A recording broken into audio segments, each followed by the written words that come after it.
কাঁকড়া ফ্রাই খাবো, কাঁকড়া ফ্রাই। কাঁকড়া কেটে কেটে ছোটো ছোটো পিস করছি, সুন্দরবনের কাঁকড়া, ঠিক আছে। ছোটো ছোটো করে কেটে পিস করে ম্যারিনেট করে রাখছিলাম আধা ঘন্টা আগে।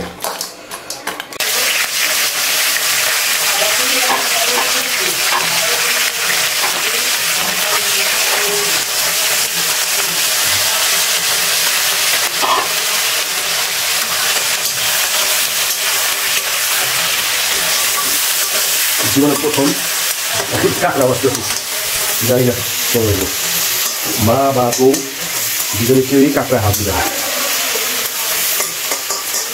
তাই নিজেই করলাম।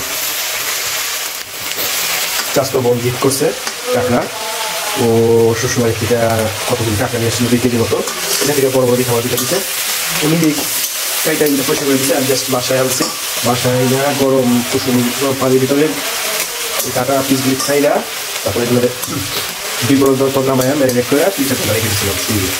আমি বাইরে গেছিলাম, আমাদের বাইরে ছিল খাওয়া দাওয়া করতে। এখন এই যে রাস্তা করে আসলাম, চিন্তা করলাম রাত্রে ভাত টাত খাবো না, বাইরে থেকে খাই আসছি তো ক্যাপসা ট্যাপসা, চিন্তা করলাম যে যেহেতু রেখে দিয়েছিলাম খাই। অলমোস্ট হয়ে গেছে, ডান, বাজার শেষ, এখন খাওয়ার পালা।